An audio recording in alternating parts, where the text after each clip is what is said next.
오늘 설교 제목은 1장 6장 1절에 나온 대로 사람이 땅에 번성하기 시작할 때 라는 제목입니다.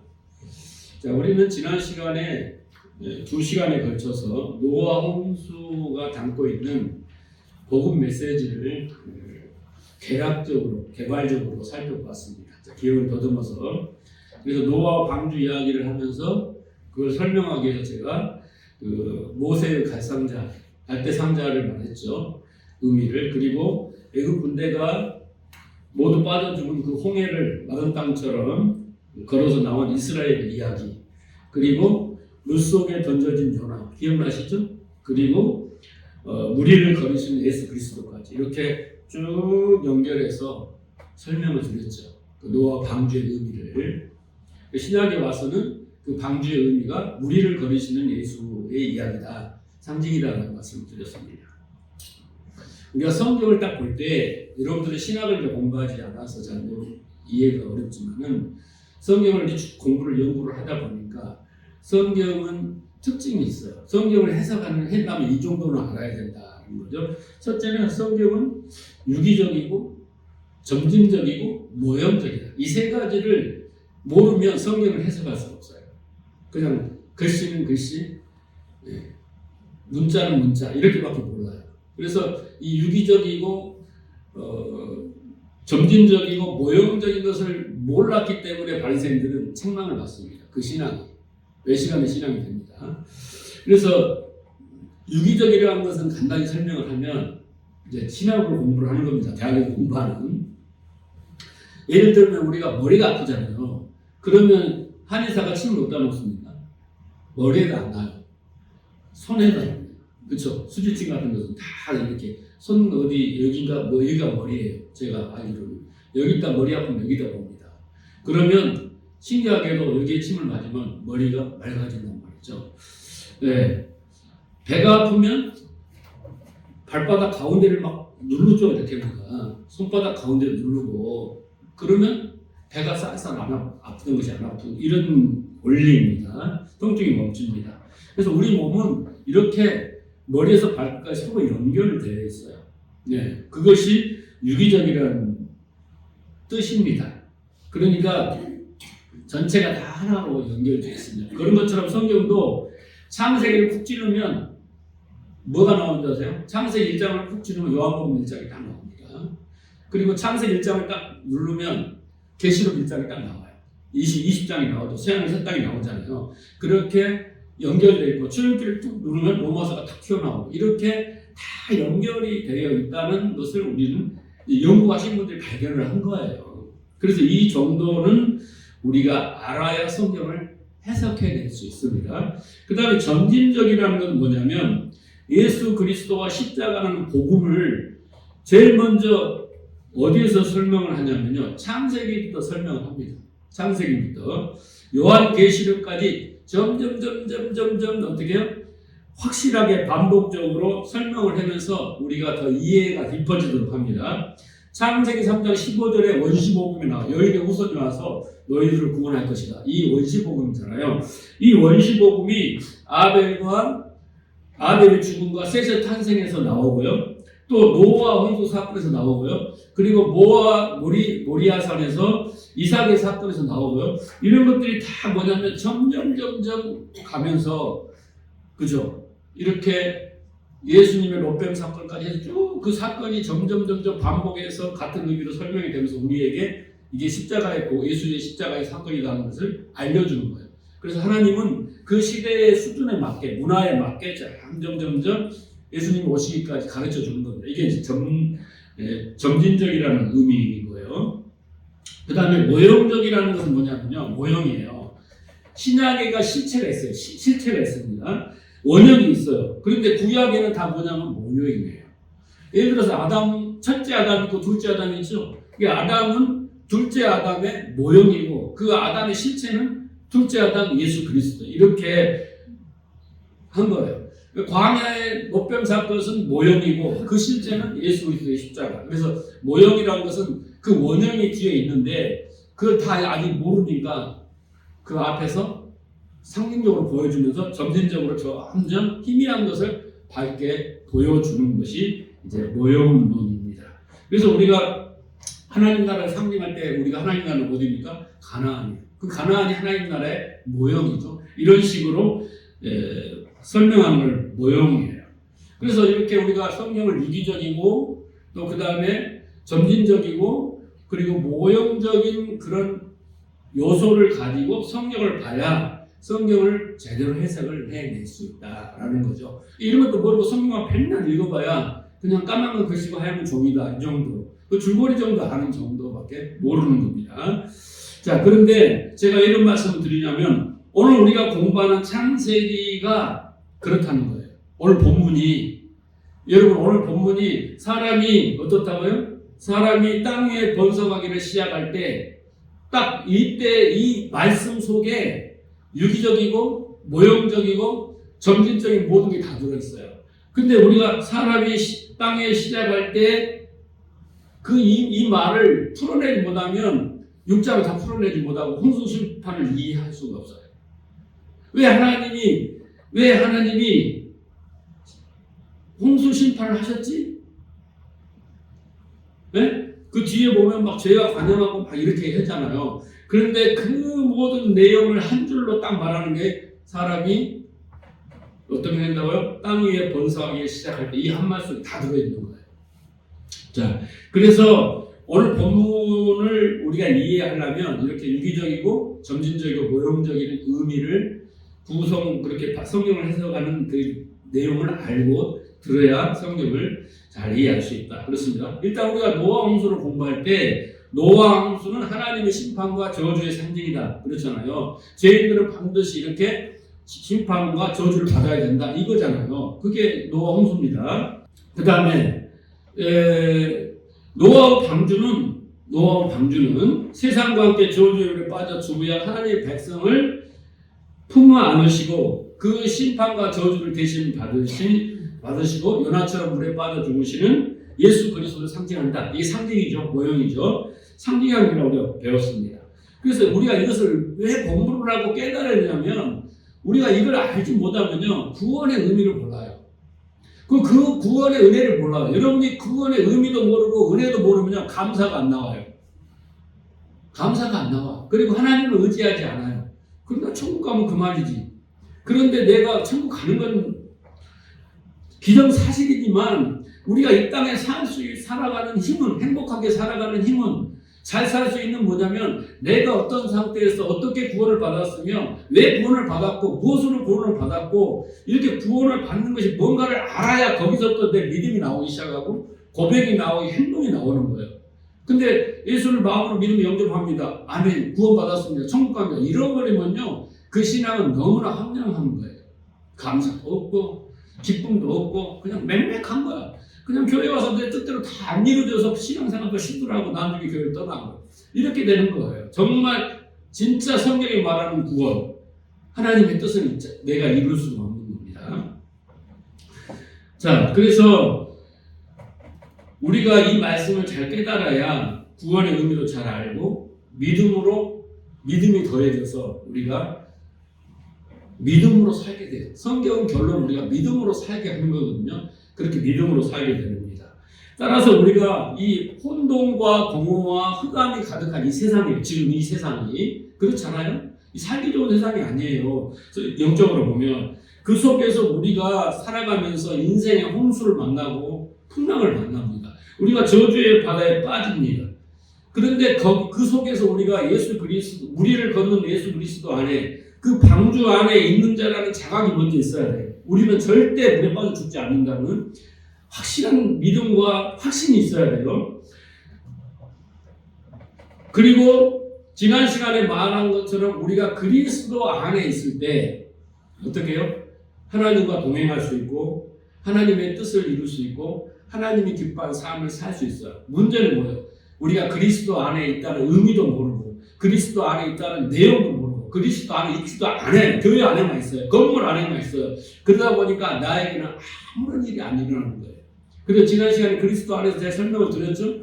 그런 방주 안에 있다라는 것과 그 안에 있는 교회 안에 있는 자들이 그리스도 안에 있어야 된다는 것을 여러분 잘 아셔야 돼요.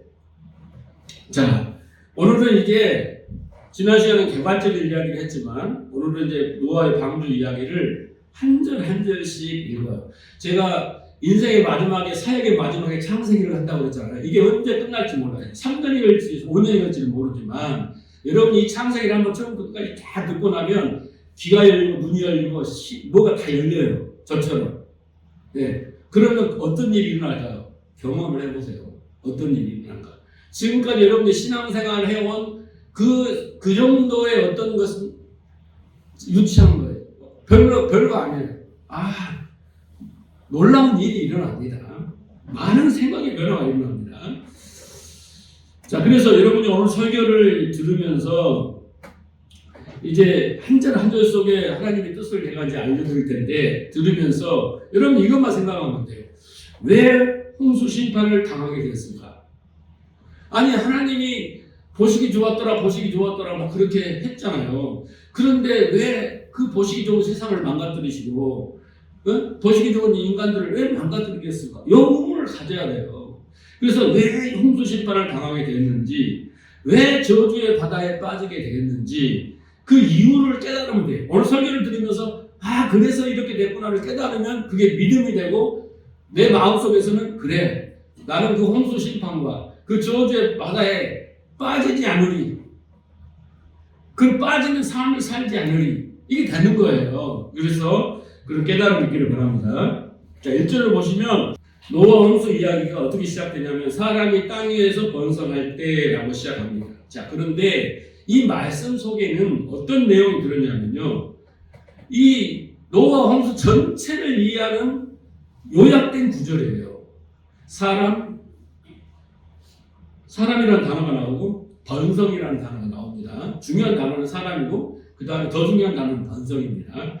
자, 사람이 번성할 때 결국 어떻게 됩니까? 홍수 심판이 일어납니다. 여러분 생각해 보세요. 하나님이 생육하고 번성하라고 했는데 번성을 했어요. 그런데 어떻게 해요? 심판이 일어난다니까요. 6장 1절에서. 그렇지 않습니까? 사람이 이 땅에 번성할 때 쭉 뒤에 읽으면 오늘 읽었지만은 심판이 홍수가 일어나요. 자, 그래서 이 번성이라는 단어는 히브리 말로 라바브라는 단어인데 이 단어가 어디에서 시작되냐면요, 창세기 1장 28절입니다. 하나님이 그들에게 복을 주시며 그들에게 이르시되 생육하고 번성하여 땅에 충만하라, 땅을 정복하라, 바다의 고기와 공중의 새와 땅에 움직이는 모든 생물을 다스리라 했습니다. 자, 여기에 나오죠. 하나님 복을 줬어요. 우리 공부했습니다. 복이 뭡니까? 네? 다 잊어먹었잖아요. 벌써. 이게 내 거에 안 되면 믿음이 될 수 없어요. 네. 복이 뭐예요? 성경에서 복은 뭐예요? 창세기 1장에서 복. 제가 에베소 1장 4장에서 하늘의 신령한 복 이야기했잖아요. 복은 뭐냐면요, 하나님의 형상을 닮는 거예요. 하나님이 하나님의 형상을 닮아갖고, 그죠? 그 다음에 생육하고 번성하고, 그 다음에 이 혼돈한 세상을 정복하고, 그 다음에 모든 마음을 다스리는 것이 복이에요. 그러니까 복을 받으려면 우리가 하나님의 형상으로 먼저 지음을 받아야 되는 거예요. 그런데 지난 시간에 뭐라고 했어요? 하나님의 형상은 곧 누구다? 그리스도예요. 고린도후서 4장 4절에 보면 그리스도는 하나님의 형상이라고 하죠. 우리가 하나님의 형상을 볼 수 없으나 그리스도를 통하여 하나님의 형상을 닮아요. 그런데 그가 어떻게 닮느냐? 그리스도 안에 있어야 돼요. 그리스도 안에 있다는 게 뭐예요? 그리스도의 말씀, 진리가 있어야 아버지 마음과 뜻과 하나 된다고 그랬잖아요. 그게 그리스도 안에 있다라고 이야기를 했습니다. 자, 그래서 어쨌든 하나님이 복을 주시면서 하나님의 형상을 닮은 자들로 생육하고 번성하라고 하신 거예요. 이해하시겠죠? 그냥 막 번성하는 게 아니라 하나님의 형상을 닮은 자들로 생육하고 번성하라고 명령을 주시고, 그런데 심판이 일어났잖아요. 그러면 어떤 뜻입니까? 하나님의 형상을 닮은 자들이 아닌 그냥 사람들로 번성을 한 거예요. 그래서 심판이 일어난 겁니다. 하나님의 형상을 닮은 자들이 번성을 했는데 왜 심판을 하겠어요? 하나님 복을 줬는데. 그렇죠? 이해가 좀 가시죠? 점점 이해가 깊어집니다. 가면. 자, 그래서 하나님이 1장 28절에 처음으로 최초 인간 아담과 하에게 생육하라 하고 명령을 하신 거예요. 그리고 약속을 하신 거예요. 쉽게 말하면 약속을 하신 겁니다. 근데 이 명령이 얼마나 중요하든지 이 명령이 어느 시대에 아담과 하와에게 하고 나서 또 어디로 가냐면요. 노아에게 또 합니다. 중요한 일이 있을 때마다 하나님은 이 말씀을 하세요. 창세기 9장 1절 하나님이 노아와 그 딸에게 또 복을 주시고 그러 나오죠. 그들에게 이르시되 뭐하라? 생육하고 번성하라. 땅에 충만하라. 그리고 7절에 보면 너희는 생육하고 번성하여 땅에 편만하라. 그 중에 번성하라. 이렇게 해서 생육하고 번성하는 것이 복입니다.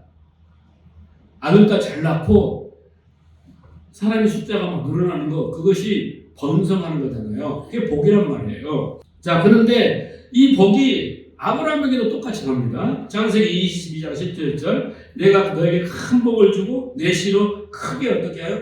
성하게 하여 네 씨 이삭 그 다음에 야곱 요셉 뭐 이렇게 하고 그 씨를 어떻게 해요? 크게 성하게 번성하게 하겠다. 같은 뜻이죠? 같은 뜻입니다. 그래서 계속 하나님은 생육하고 번성하라는 말씀을 반복하고 있습니다. 근데 그 명령은 이제 아브라함 노아에 이어서 아브라함에게 이어서 그 다음에 이삭에게도 똑같이 합니다. 이삭에게도. 자, 창세기 26장 4절 내 자손을 하늘과 별과 같이 번성하게 하며 그렇죠? 이 모든 땅을 내 자손에게 주리라. 내 자손을 인하여 천하 만민이 복을 받으리라. 또 뭐하고? 생육하고 번성을 해야 됩니다. 우리는 뭐 해야 돼요? 생육하고 번성을 해야 됩니다. 자, 그런데 이 명령이 어디로 가냐면요. 야곱에게로 갑니다. 야곱 창세기 35장 11절 그에게 이르시되 나는 전능한 하나님이요 생육하고 번성하라. 국민과 많은 국민이 내게서 나오고 왕들이 내 혈에서 나오리라. 똑같은 단어가 나오죠. 그러니까 여러분 이 생육하고 번성이 그냥 중요한 게 아니라 복이에요. 복이란 말이에요. 생육하고 번성하는 것이 하나님의 계획이며 뜻이며 복이에요. 우리를 통해서 생육하고 번성하게 하시는 겁니다. 자, 그런데 창세기 47장 27절에 가서요. 이스라엘 족속이 애굽 고센 땅에 거하며 거기서 산업을 얻고 생육하고 번성하였더라 하면서 과거에 오는 겁니다. 그러니까 이스라엘 야곱이 애굽에 들어가서 430년 있지 않습니까? 그때 사람 수가 엄청 늘어나요. 300만이 됩니다. 그리고 말 그대로 생육하고 번성이죠. 근데 그것은 모형적인 거예요. 실제로 사람들은 많이 뽑아놨지만 하나님은 그렇게 해서 뭔가 또 영적인 메시지를 가르치기 위한 거지 실제 그건 아닙니다. 왜냐하면 그것도 다 그 백성들이 다 나오잖아요. 거기에서. 자, 그래서 그 생육하고 번성한 자손들이 이제 출애굽기에 보면 우리가 출애굽 1장이나 20장에 보면은 뒤에 보면은 뭐가 나옵니까? 이스라엘 백성들 애들이 막 엄청 나오니까 바로가 다 죽여라고 막 그런 정도로 막 번성하기 시작하잖아요. 그렇죠? 네. 그런데 그런 공동체를 다 묶어서 이스라엘이라고 하는 거예요. 이스라엘. 그렇죠? 그 무리를 이스라엘이라고 그 이스라엘은 뭘 상징합니까? 뭘 모형합니까? 신약 교회를 모형합니다. 그게 실체가 아니라 모형이고 신약 교회를 상징하는 겁니다. 자, 그렇게 해서 생육 번성을 해야 됩니다. 그래서 생육 번성을 했는데 왜 하나님이 노아 시대에 심판을 하셨냐라는 이제 이유가 여기 있습니다. 자, 하나님이 생육하고 번성해야 할 하나님의 백성의 모습, 여러분의 모습은 어떤 모습이냐? 창세기 1장 26절 보세요. 하나님이 이르시되 우리의 형상을 따라 우리의 모양대로 우리가 사람을 만들고 그들로 바다의 물고기와 하늘의 새와 가축의 온 땅에 기는 모든 것을 다스리게 하시고 그랬잖아요. 그러니까 생육하고 번성해야 할 그 모델이 뭐예요? 그 모습이 그 존재가 어떤 존재입니까? 하나님의 형상과 모양을 따른 존재예요. 그런 존재 이해 가시죠? 그래서 구약 시대에는 출애굽 시대는 숫자적으로 생육 번성했지만 실제로는 여러분 하나님의 형상을 닮은 존재들이 아니었어요. 그걸 이제 여러분이 이해를 하셔야 돼요. 어떻다? 하나님의 형상을 닮은 존재들이 아니었다. 다시 말해서 왜 홍수 심판이 일어났는가? 어떤 사람들이 이 땅에서 번성했기 때문에 이해 가세요, 여러분? 그 어떤 사람은 과연 어떤 사람일까? 네? 어떤 사람들이 번성했기에 하나님은 그 사람들을 어떻게 해요? 심판해버린단 말이에요. 한 사람도 8사람만 구하고. 네. 그 중에 은혜를 받은 노아와 가족만 구하고 나머지는 다 심판을 해버린단 말이에요. 그 어떤 사람들은 어떤 사람들이에요? 그러니까 노아 시대에 이르기까지 하나님이 원하시는 하나님의 형상과 모양을 닮은 자들로 생육 번성이 안 된 거예요. 그래서 오히려 인간들은 하나님께 주신 그 복을 생육 번성해서 이렇게 변화해야 되는데 안 하고 오히려 저주로 바꾸어버리는 거예요. 그래서 사람이 땅에 번성할 때 하나님의 형상을 담지 않는 인간들이 땅을 정복하지 못했어요. 땅을 정복하지 못했다는 것은 혼돈과 공허와 흑암, 이 어둠을 정복하지 못합니다. 왜? 이걸 정복할 사람은 누구예요? 예수 그리스도밖에 없잖아요. 정복을 못했죠. 그 다음에 만물을 어떻게 다스려야 되는데 만물을 어떻게 해요? 우상으로 섬기기 시작해요. 네? 로마서 1장에 나오잖아요. 하나님의 창조물, 피조물을 다 어떻게 우상으로 섬기기 시작하는 겁니다. 해와 별을 다 섬기고 그렇잖아요. 애국에서 그렇게 섬기는 죄인들이 번성했다는 거예요. 그래서 심판이 시작돼요. 자, 에레미야서로 가봅니다. 구체적으로 이제 생육하고 번성할 대상이 나옵니다. 에레미야에 가면 23장 3절 이제 내가 친히 내 양떼의 가운데서 남은 양들을 모으겠다. 여기서 나오는 거예요. 다 하는 거 아니에요. 남은 양들을 모으겠다. 내가 쫓아냈던 그 모든 나라에서 모아서 다시 그들을 살던 목적으로 데려오겠다. 그러면 그들을 번성하여 수가 많아질 거다. 그래서 번성의 대상이 누구냐면 남은 자들이에요. 이스라엘에게 남은 자를 구루토기 남은 자 이름 아시죠? 남은 자들에게 쓰이고 있습니다. 자, 이스라엘이 지금 이사야와 에레미 시대에 징계를 받습니다. 하나님께 불순종으로. 그런데 그 중에서 하나님이 남은 자들을 돌아오게 하신다. 포로로 보내고 돌아오게 하시잖아요. 남은 자들을 돌아오게 해요. 그들을 생육하고 번성하게 할 것이다. 이걸 연양하세요. 이걸 우리 영어로 레버런트라고 하잖아요. 남은 자들. 이게 누굽니까? 신약식으로 말하면 교회입니다. 그 남은 자들의 그 모형이고 실제는 교회를 말합니다. 그래서 창세기 1장 28절에 생육하고 번성하라. 하나님의 형상으로 닮은 자들이 생육하고 번성하라는 하나님의 명령은 결국은 어디를 향하냐면 그 끝은요. 교회를 향합니다. 교회의 명령이며 언약입니다. 그래서 처음 아담과 노아와 아브람과 이삭과 야곱과 요셉 개인에게 주어졌지만 그건 차차로 부족으로 민족으로 확대되고 마지막에는 교회에게 우리에게 명령하시는 명령이며 약속인 것입니다. 자, 보세요. 에스겔을 봅시다. 에스겔 36절 11절 내가 너희를 위하여 사람과 짐승을 많게 하되 그들은 수가 많고 번성하게 할 것이라 너희 전 지위대로 사람이 거주하게 하며 너희를 처음보다 낫게 대우하니 내가 여호와인 줄 알게 하리라. 이 장면이 뭐냐면 마른 뼈 에스겔 겉장에서 마른 뼈가 딱 붙어가고 분배가 되는 장면이거든요. 그러니까 여러분 다시 말하면 교회는 어떤 지경에서 세상으로 부름받고 우리가 하나님의 부름받고 자녀가 되었는가? 우리는 뭐였다? 마른 뼈였다. 마른 뼈들이 생육하고 번성해요. 어떻게 해요? 거기에 살이 돋고 피가 돋고 돋아서 그렇죠? 그 상징적으로 보여주는 그게 교회의 모습이에요. 결국은. 그래서 오직 하나님의 은혜로만 탄생되는 그 하나님의 백성, 하나님의 교회를 상징하고 있습니다. 그러니까 우리가 지금까지 살펴보면 하나님은 끊임없이 교회에게 너희는 하나님의 형상을 닮은 자로 생육하고 번성하라. 이 말이에요. 그게 명령입니다. 내가 반드시 내 백성인 교회는 하나님의 형상을 닮은 자들로 생육하고 번성하게 만들겠다. 이게 하나님의 언약입니다. 여러분 약속과 언약은 같아요. 보세요. 하나님이 우리에게는 생육하고 번성해 이렇게 명령으로 들리지만 하나님은 우리에게서 하나님의 입장에서 내가 그렇게 해줄게. 왜 우리는 못하니까. 그러니까 입장만 다를 뿐이지 언약이냐 약속이냐는 다른 거예요. 예? 그죠? 명령, 우리는 생명과 번성해, 십계명을 지켜 이렇게 하지만 그건 다 명령처럼 우리에게 들리잖아요. 인간적인 입장에서는. 근데 하나님의 입장에서는 내가 해줄게. 그런 건 뭐예요? 언약이고 약속인 거예요. 같은 말이에요. 글자는 다르지만.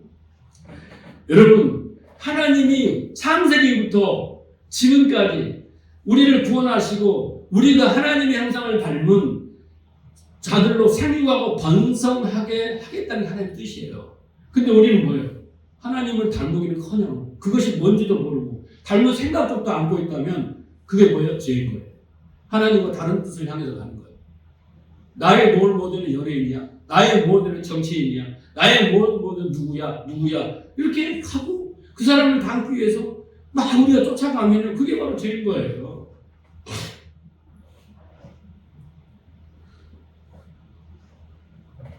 그래서 하나님의 언약대로 하늘의 별처럼 이렇게 하늘의 바다의 모래처럼 어떻게 많은 교회들이, 많은 하나님의 백성들이 이렇게 탄생된 겁니다. 지금 약속대로. 자, 그러면 이제 중요한 거예요. 그런데 왜 그렇게 하나님의 복된 그 명령과 약속이 왜 인간을 다 쓸어버리는 그런 홍수 심판의 근거가 되었는가? 이게 중요한 거예요. 여러분 생각해 보십시오. 하나님이 그 상륙하고 번성하는 그런 존재들을 하늘의 별처럼 바다의 모래처럼 만드실 거라면 처음에 다 그렇게 만들어버리면 되잖아요. 어? 내가 너희들은 하늘에 무수한 인간들을 만들어놓고 너는 하나님의 형상을 닮은 사람들로 만들어놓고 잘 살아 그렇게 하면 되잖아요. 근데 하나님은 그렇게 안 하신단 말이에요. 이걸 잘 아셔야 돼요.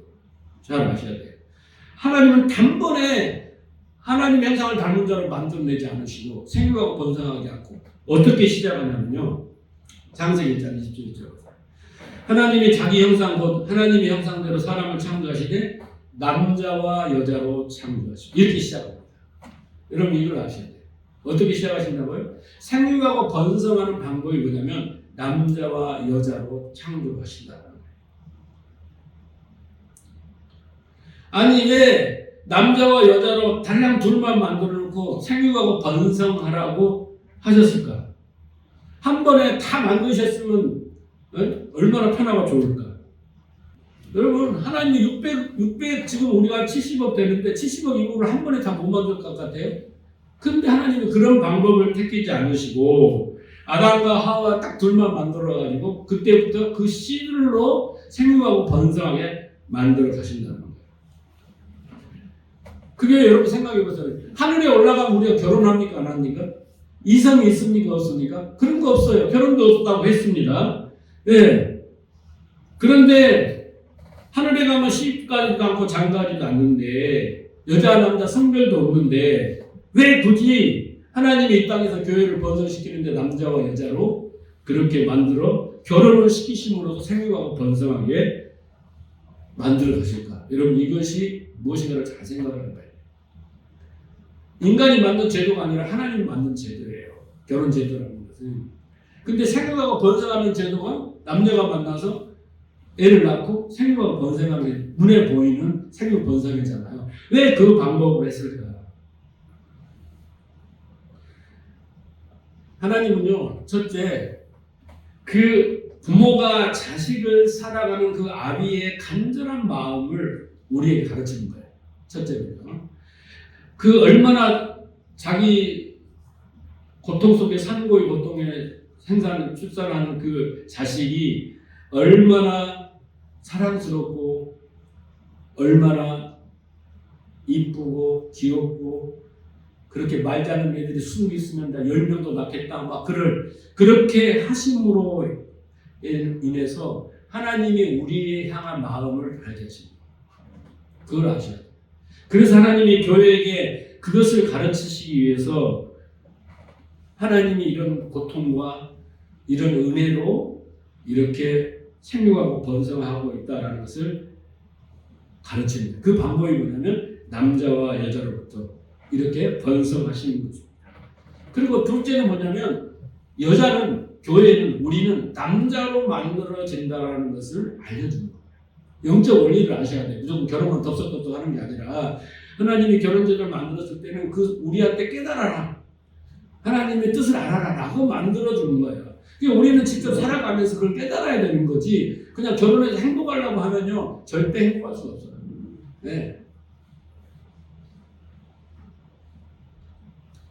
자, 그래서 창세기 2장을 볼게요. 18절 이하를 보면 하나님이 교회를 만드시는 내용이 상징적, 모형적으로 나와 있어요. 어떻게 나와 있습니까? 성경 구절이 너무 많은데 안 읽을게요. 하나님이 여자를 어떻게 만들어요? 아담을 잠들게 하시고 옆구리에서 갈비뼈를 빼가지고 잠들게 하시고 그렇죠? 그래서 그 갈비뼈를 빚어서 하와를 만드는 장면이 그죠? 뼈 중에 살 중에 살이라 이름 다 하시니까 한 몸을 이루라. 이게 여자가 만들어지는 거예요. 교회가 만들어지는 장면이죠. 우리가 만들어진 장면을 상징적으로 보여준 겁니다. 그래서 이 장면은 하나님께서 신랑이신 예수 그리스도를 모형으로 아담을 만드시고 그 아담의 신부인 하와로 상징되는 교회를 만들어주는 장면입니다. 왜 하나님이 남자와 여자를 만들어서 이렇게 만드시는가를 잘 보면 교회가 어떻게 만들어지고 내가 어떻게 만들어진가를 우리는 잘 알 수 있습니다. 그래서 우리가 이걸 모형론적으로 아까 설명드린 대로 성경을 보면 아담이라는 모형 속에 예수 그리스도라는 원형이 있는 거고요. 하와라는 모형 속에 여자, 그리스도의 신부, 교회가 원형이에요. 이걸 모르면 그냥 결혼해서 잘 살아라. 교회 이야기입니다. 교회 이야기를 갖다가 결혼 축사로 하면 되겠어요, 안 되겠어요? 영적인 이야기를 해야지 육적인 이야기를 하면 안 된다는 거예요. 네? 하나님은 이걸로 보이는 걸로 보이지 않는 것을 말씀하고 계시는 겁니다. 그래서 성경 말씀대로 여자인 하와는 아담이 깊이 잠들고 그 옆구리가 뚫리고 그의 몸의 일부인 갈비뼈가 뽑혀져서 탄생하는 것이 바로 뭐예요? 그런 것처럼 그렇게 여자잖아요. 교회는 예수 그리스도 옆구리가 창이 찔립니다. 그죠? 뼈가 꺾이고 여기 옆구리가 뚫리고 그래서 십자가의 죽으심으로 어떻게 해요? 교회가 탄생하는 거예요. 그걸 상징적으로 보여주신 겁니다. 예수 그리스도 모형인 남자, 교회의 모형인 여자가 이제 한 몸이 돼. 그 결혼이라는 걸 통해서 새 생명을 낳게 되는 거예요. 그게 뭡니까? 전도예요. 그의 생명 번성입니다. 그래서 교회는 그렇게 예수 그리스도와 연합되어 그 신랑, 예수 그리스도 신랑, 신부 교회가 계속해서 어떻게 이제는 생육하고 번성해내야 되는 겁니다. 그런데 그렇게 되기 위해서 어떻게 했습니까? 남자는 어떻게 했습니까? 목숨을 겁니다. 하나님께 목숨을 걸잖아요. 순종하잖아요. 순종하기 위해서 목숨을 걸지 않습니까? 그래서 교회가 탄생한 거예요. 그래서 성경은 뭐라고 합니까? 남편들에게 뭐라고 말합니까? 아내를 사랑하라. 그리스도의 사랑을 이야기하는 거고 아내들에게 뭐라고 합니까? 신부들에게 남편에게 목숨을 걸고 순종해라. 그 말은 뭐예요? 우리가 그리스도에게 교회는 순종해야 된다. 그 순종으로 우리가 교회가 되는 겁니다. 그것을 상징적으로 말씀해 주고 있습니다. 그렇게 됐을 때 교회는 새 생명을 잉태하기 시작해요. 내가 그리스도와 연합하고 그리스도와 결혼을 하고 그렇게 한 몸을 이루어내면 내가 이제 뱉어내는 말이나 삶이나 행동은 전도의 양분이 되는 거예요. 사람을 변화시키는 생명수가 되는 겁니다. 네? 그래야지 전도가 되는 거예요.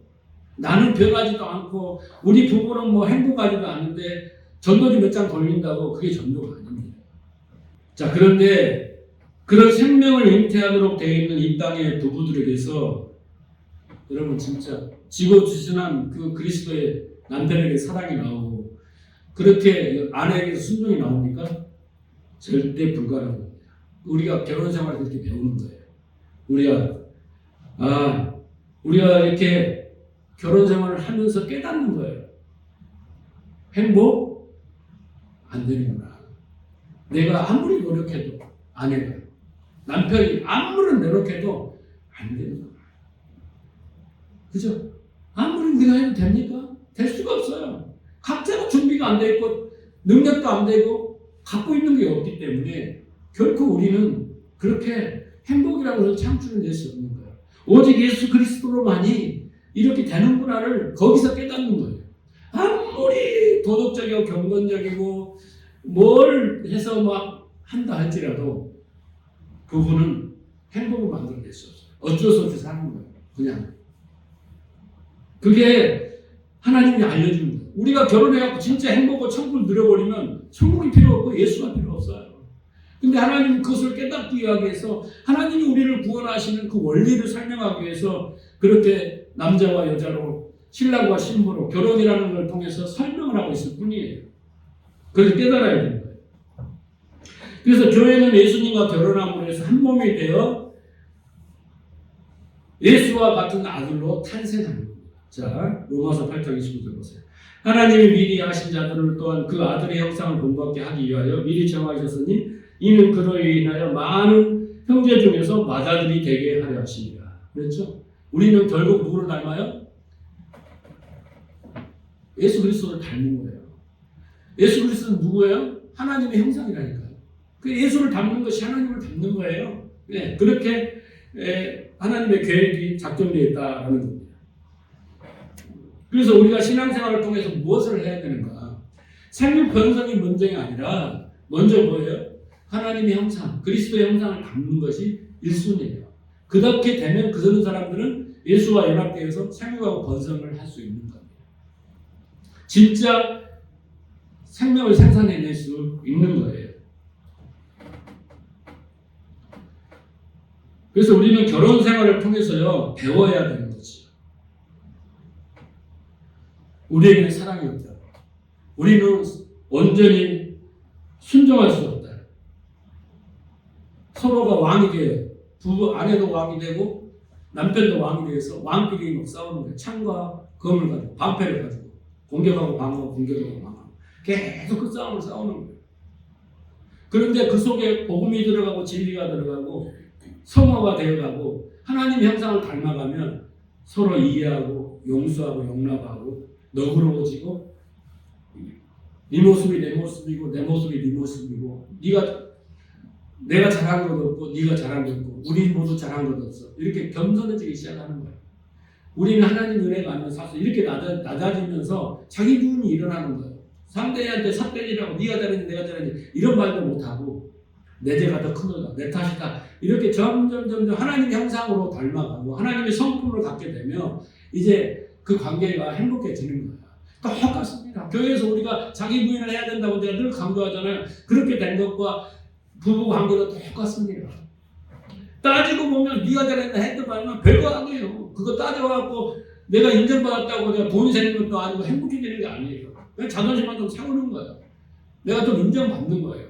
그거에 목숨을 거는 거예요. 그러다 사이만 나빠지는 거죠. 예. 그래서 부부가 싸우는 것은 당연한 것입니다. 저는 당연하다고 생각해요. 그 속에서요, 우리는요, 아내는 생각한 거예요. 남편의 모습을. 아, 저 사람은 별 볼일 없는 사람이고, 자존심만 강한 사람이고, 뒷불도 없는 사람이고, 내가 이제 눈 감아주니까 저렇게 사는 거지, 아는 거예요. 남편도 아는 거예요. 아내가 천사 같은 줄 알았더니 연애할 때는, 아니, 참, 흠이 많구나. 서로를 아는 거예요.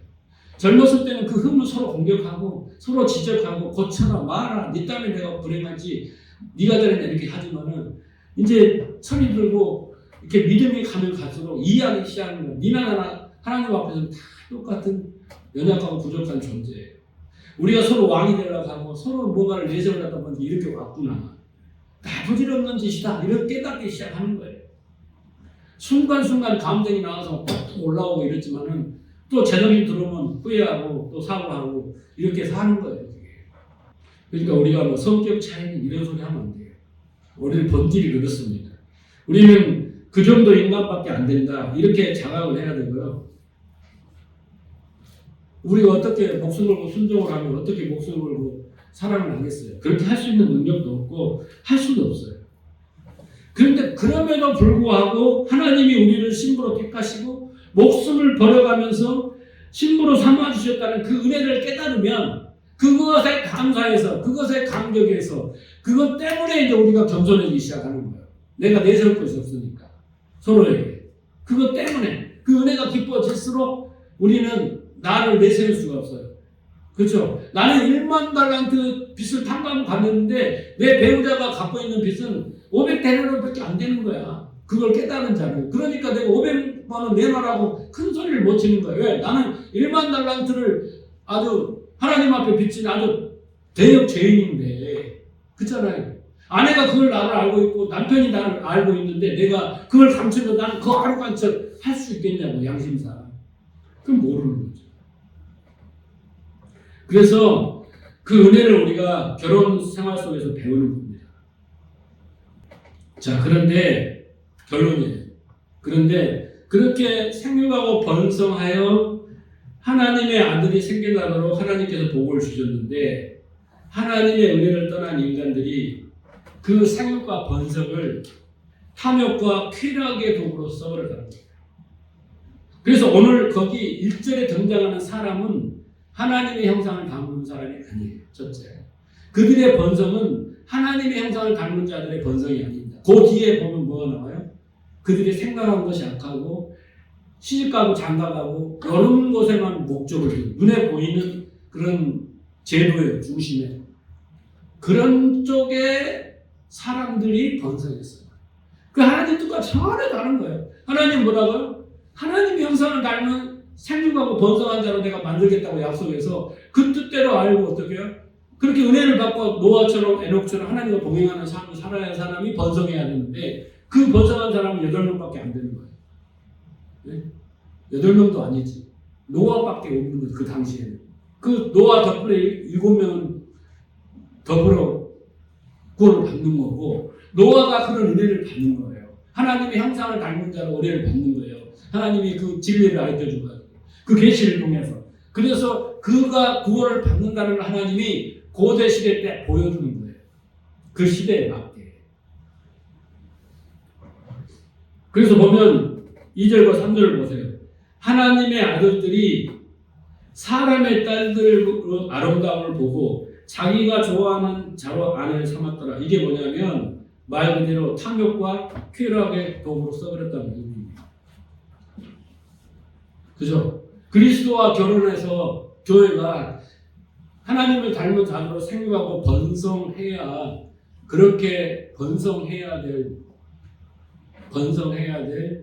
하나님의 뜻은 전혀 상관없어요. 바리새인들도 마찬가지예요. 율법을 주시고 성전을 주시면서 하나님의 뜻이 있잖아요. 진리가 있잖아요. 근데 그것과 전혀 상관없는 종교 생활을 한 거지 않습니까? 외식하는 자, 해치라는 자, 독사의 자식과 같은 책망받는 신앙생활을 한 거잖아요. 그렇게 하나님 뜻을 쫓지 않고 그렇게 번성했다는 거예요. 그래서 그것이 뭐예요? 하나님이 심판의 근거가 된 겁니다. 그러면 우리는 지금 하나님의 형상을 담도록 하고 있는 거예요. 생육 번성은 둘째 문제이고 바리새인들은 못 갔어요. 하마르티아 뭐라고 했어요? 하나님의 관행에서 벗어났어요. 여러분들이 신앙생활을 하면서 잘하냐 못하냐 중요한 게 아니라 내가 올바른 하나님의 뜻에 그 표적을 향해서 목표를 향해서 잘 가느냐 안 가느냐가 중요한 거예요. 아무리 열심히 했는데 잘못 바리새인들이 가는 방향으로 가버리면요 슬피우면 일을 가는 거예요. 슬피우면. 그러니까 목표를 먼저 바로 잡고 올바른 목표를 잡고 올바른 하나님의 뜻을 잡고 서서히 가든 늦게 가든 그것은 그 섭리에 따라 가면 되는 건데 이 방향이 바리새인처럼 잘못 가고 오늘 6장 1절에 등장하는 사람들처럼 번성을 해요. 숫자가 번성해. 그런데 내적으로는 전혀 하나님 형상을 담지 않는 쾌락을 추구하고 탐욕을 추구하고 생각하는 것이 다 악해요. 하나님 뜻과 아닌 사람들이 그쪽으로 가는 그 번성, 그쪽으로 가는 그 사람들은, 그 무리들은 홍수에 심판과 저주에 풍랑에 바다에 빠지는 거예요. 그것을 오늘 6장에서 말씀을 하고 있습니다. 그래서 2장 3절 뒤에 보면요 왕들이 나옵니다. 네피림이 나오고 영걸들이 나오고 이런 것들은 다 뭡니까? 그 세상 속에서 힘을 가지고 세상 힘을 이용해서 자기 뜻을 이루려고 하는 그 무리들이고 그 무리들의 번성한 이야기가 창세기 6장에서 나오고 있습니다. 자, 말씀을 정리합니다. 오늘 말씀을 통해서 제가 시작할 때 그랬잖아요. 왜 하나님이 심판을 하십니까? 왜 저주와 그 저주의 바다에 빠지는가? 똑같이 우리 인생 가운데 나는 왜 이렇게 풍랑 속에서 살아야 되는가? 근데 우리는 그 풍랑 속에서 어떻게 한다고요? 방주에 탄 자들이고 무리를 걷는 자들이잖아요. 그러려면 어떻게 해야 된다고요? 그리스도 안에 있어야지 우리가 거기서 벗어날 수 있고 그잖아요. 그 무리로 유유히 걸어 나올 수 있는 그런 존재라는 것이죠. 그래서 오늘 하나님의 형상으로 닮은 자들로 생육 번성해야 된다는 것을 여러분 잘 기억하고 나의 신앙의 목표는 하나님의 형상을 닮은 자가 되어야 된다. 이것을 잘 기억하셔야 되고요. 그 다음에 결혼 제도를 통해서 남자와 여자, 예수 그리스도와 교회, 신부의 관계를 잘 설명해야 돼요. 여러분 결혼 생활을 어떻게 행복하게 하려고 하지 말고요. 영적 진리를 깨달으면요. 그렇죠? 믿음으로 하나님 말씀으로 채워지면 그 사람은 인간관계도 잘하고 결혼 생활도 얼마든지 잘할 수 있어요. 순서가 그겁니다. 그렇게 잘 이해하려면 하나님이 그 비밀의 원리를 알려주고 있다는 겁니다. 그러나 오늘날 예배당 안에서도 그렇게 힘의 원리를 쫓고 쾌락과 자신만을 자랑하고 사랑하고 자신을 위해서 살아가는 사람들이 너무 많다는 거예요. 그래서 이런 말씀들로 우리는 깨달아야 해요. 내가 가고 있는 길이, 내가 정해놓은 목표가, 추구하는 가치가 무엇인가 말씀을 두고 깨닫고 즉시 수정을 해가며 하나님께로 가까이 오면 올수록 행복해지고 에녹이나 노아처럼 그런 동행한 삶을 살수록 하나님을 기쁘시게 하고 행복의 삶이 그때부터 만들어집니다. 우리는 먼저 뭘 행하라, 뭐 바치라, 뭘 해라. 그러면 그 조건으로 하나님 복을 준다는데 그건 종교입니다. 기독교가 아니에요. 모든 종교가 그렇잖아요. 근데 하나님은 그걸 말하지 않고 먼저 알아라, 깨달으라 라고 그래서 말씀을 주신 겁니다. 그래서 여러분 행복해진 비결이 뭐냐? 오늘 그 심판, 저주 거기서 벗어나고 또 우리의 삶과 그 고난 가운데서 이겨내는 그 길은 뭐냐? 하나님의 형상을 닮은 자들로 번성하는 것까지 우리가 나가야 된다. 그런 축복을 받으시기를 주님으로 축복합니다.